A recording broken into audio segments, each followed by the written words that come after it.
हिंदुस्तान की राजधानी दिल्ली से 2500 किलोमीटर की दूरी पर स्थित अंडमान और निकोबार द्वीप समूह 8214 स्क्वायर किलोमीटर के इलाके पर फैले हुए हैं। बंगाल की खाड़ी के नीले समंदर, हरे भरे जंगलात और कुदरती नज़ारों का खूबसूरत संग्रह है ये जजीरे। अपने खास माहौल और जनजातीय कबीलों का घर है जो यहाँ कई सदियों से बसेरा कर रहे हैं। कुल 836 द्वीपों में सिर्फ 31 द्वीप ऐसे हैं जहाँ आबादी बसी हुई है। 2011 के सेंसस के तहत यहाँ की आबादी 3,81,000 थी, जो अब तकरीबन 4 लाख के करीब हो गई है। ये मुसलमानों की छोटी सी आबादी कई फिरकों में बटी हुई थी और हालात सख्त से सख्त तरीन हुआ करते थे। इस बिखरी हुई आबादी को जोड़ने का काम आसान न था। उस वक्त में यहाँ के लोगों का हालात ये था कि कोई ज़्यादा स्कूल वगैरह कुछ नहीं था, बहुत कम था। और एक मलयाली एक चीफ कमिश्नर आया, तब से यहाँ में बाकायदा स्कूल वगैरह सब शुरू किया। वही वेम्बलिंग का स्कूल तो वही शुरू किया था। तो उस वक्त में ये मजहबी झगड़ा था आपस में लोगों में। बहुत कम लोग थे कि जो कि लिखना और पढ़ना सब जानता था। जमाते इस्लामी ने अपने काम की शुरुआत इस सोच से सहमति रखने वाले सल्फी हजरात से की है, जिनकी तरबियत और रहनुमाई का काम सबसे पहला कदम था। शुरुआत में तो मुखालफत बहुत ज़्यादा था, हमारे कौम से ही ज़्यादा मुखालफत था, लेकिन आज वो चीज़ बहुत कम हो चुकी। इन सल्फी खानदानों का ताल्लुक ज्यादातर केरला के मलबार क्षेत्र से था, इसलिए जमाते इस्लामी अंडमान को केरला हलके के अधीन लाया गया। इस छोटे से हलके में सिर्फ 2 लोगों के जरिए की गई अनथक कोशिशों के नतीजे में आज यहाँ 17 अरकान, 65 कारकुनान मर्द और खवातीन जमाते इस्लामी के SIO, GIO के साथ मिलकर हिकमत से काम कर रहे हैं। मकामी जमात हमारे पास 3 है, नयापुरम, विम्बलीगंज और स्टुअर्टगंज। हल्के कारकुन हमारे पास 3 है, उसमें एक हल्के कारकुन मर्द है पोर्टब्लेयर में, IGC में। बाकी जो 3 है वो खवातीन का है, एक स्टुअर्टगंज में, एक विम्बलीगंज में, एक नयापुरम। जमाते इस्लामी अंडमान की निगरानी में चल रहे कामों में तरबियती, तालीमी, चिकित्सा और मानव कल्याण पर आधारित कई परियोजनाएं चलाई जा रही हैं। इन प्रोग्रामों का मकसद एक ऐसा समाज बनाना है जहां इंसान अपने रब को पहचाने, भलाइयों का हुक्म दे और बुराइयों से रोके। आपसी मुलाकात करते हैं और इफ्तार पार्टीज़, ईद मिलन प्रोग्राम्स रखते हैं और दिवाली में उनका प्रोग्राम में हम भी शिरकत करते हैं। करंटली SIO अंडमान के 5 यूनिट है और इन 5 यूनिट में टोटल हमारे पास 35 मेंबर्स हैं और हमारे पास अराउंड 95 प्लस एसोसिएट्स भी हैं। स्टूडेंट्स कम्युनिटी को एक प्लेटफॉर्म मिले जहाँ पे वो सारे स्टूडेंट्स आ पाए और in a healthy competition type different types of competitions में पार्टिसिपेट करें और मे बी अपने हिडन टैलेंट्स और लाइक ऑलरेडी फाउंडेड जो उनको टैलेंट का पता है उसको और थोड़ा नर्चर कर। GIO अंडमान जोन की 4 यूनिट्स है। One is Nayapuram unit, Wimbliganj unit, Stuartganj unit and recently establish हुई है पोर्ट ब्लेयर में एक यूनिट। तो ये 4 यूनिट्स है और इसके 90 प्लस एसोसिएट्स है अभी, जो रेगुलरली वीकली क्लासेस में पार्टिसिपेट करते हैं। गर्ल्स इस्लामिक ऑर्गेनाइजेशन अंडमान के कामों के दायरे में सबसे पहले है तरबियत। 1 in 2 months हम लोग तरबियती प्रोग्राम्स कंडक्ट करवाते हैं सेपरेटली, मेंबर्स के लिए सेपरेट एंड एसोसिएट्स के लिए सेपरेटली। ये प्रोग्राम होता है जिसमें तौहीद, रिसालत, आखिरत, ये सारी चीज़ें और लाइक नमाज, वो सब की इम्पोर्टेंस, ये सब डिस्कस किए जाते हैं। कि मरकज़ में CIO के नाम से बच्चों के लिए प्रोग्राम चलाता है। यहाँ पे अंडमान में भी उसी तरह मलरवाड़ी के नाम से बच्चों के लिए प्रोग्राम चलाते हैं। हमारे यहाँ मलरवाड़ी में 3 यूनिट है, स्टुअर्टगंज, विम्बलीगंज और नयापुरम 3 यूनिट है। तीनों यूनिट के बच्चे मिलाकर करीबन 200 बच्चे तक का अटेंड करते हैं तीनों यूनिट में। इस्लामिक एजुकेशन में हम लोग हर एक क्लास में उनका एक हदीस या कुरान का एक आयत लेके एक क्लास होता छोटा, और हर वीकली हर क्लास में हम लोग नहीं उठाते, बच्चे ही करते, उसमें मैक्सिमम तो बच्चों से ही कराते हैं। फिर कभी स्पोर्ट्स करा देते, कभी पेंटिंग कंपटीशन वगैरह कुछ करा देते।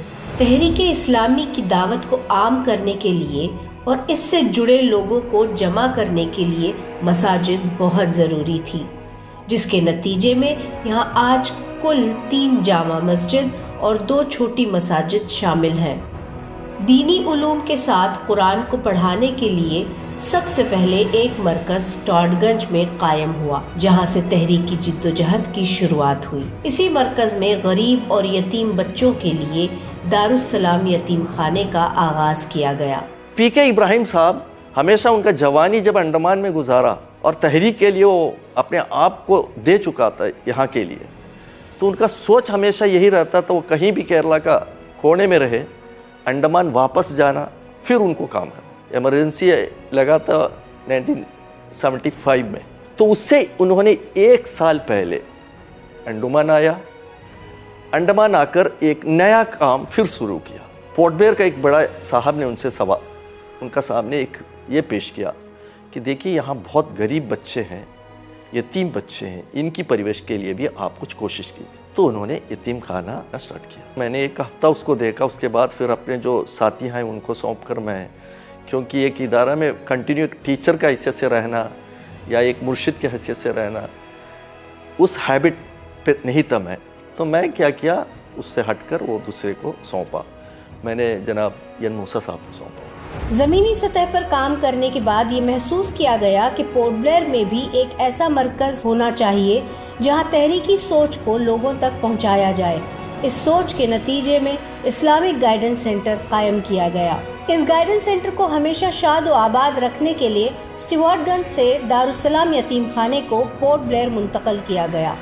तालीम को आगे बढ़ाने और ज़रूरतमंद बच्चों को मियारी स्कूल की तालीम के साथ मॉरल वैल्यूज़ भी देने के मकसद के तहत जमात-ए इस्लामी अंडमान हल्के ने क्रेसेंट पब्लिक स्कूल की बुनियाद रखी।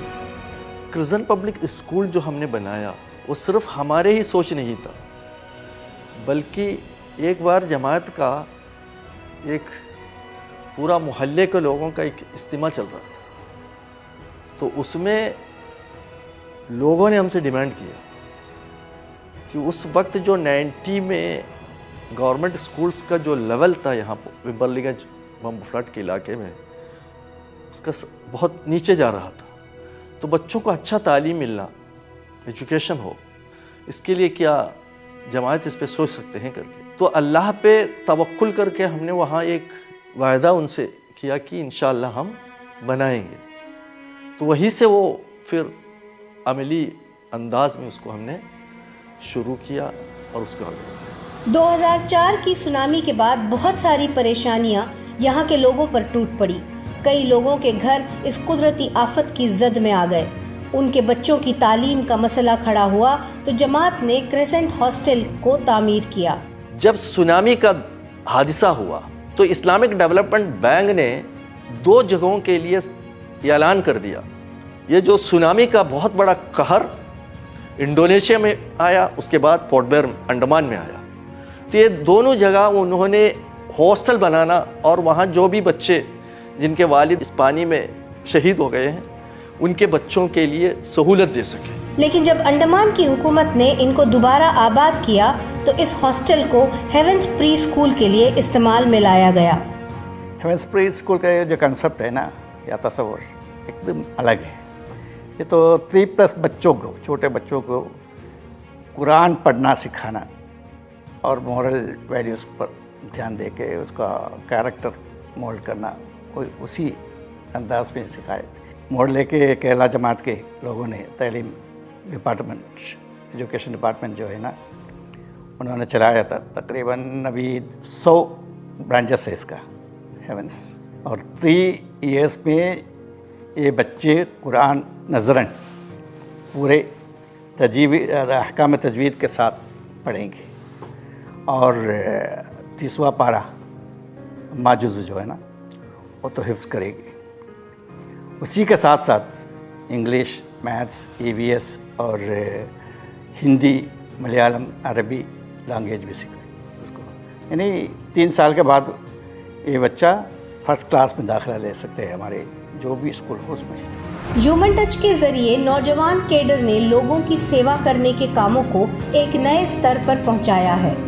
ये नौजवान वॉलंटियर्स हर तरह के हालात में ज़रूरतमंदों की मदद के लिए हमेशा कमर बांधे खड़े रहते हैं। चाहे कुदरती आपदाएं हो या समाज में फैली हुई बुराइयां या कोविड-19 जैसी महामारी, ये कैडर हर मोर्चे पर खिदमत का जज्बा लिए काम करते हैं। ह्यूमन टच पिछले 17 साल से यानी 2007 में एक ज़रूरत ऐसा पड़ा कि यहाँ पे इलिसिट लिकर जो है वो काफ़ी बढ़ गया था विम्बलीगंज के इलाके में।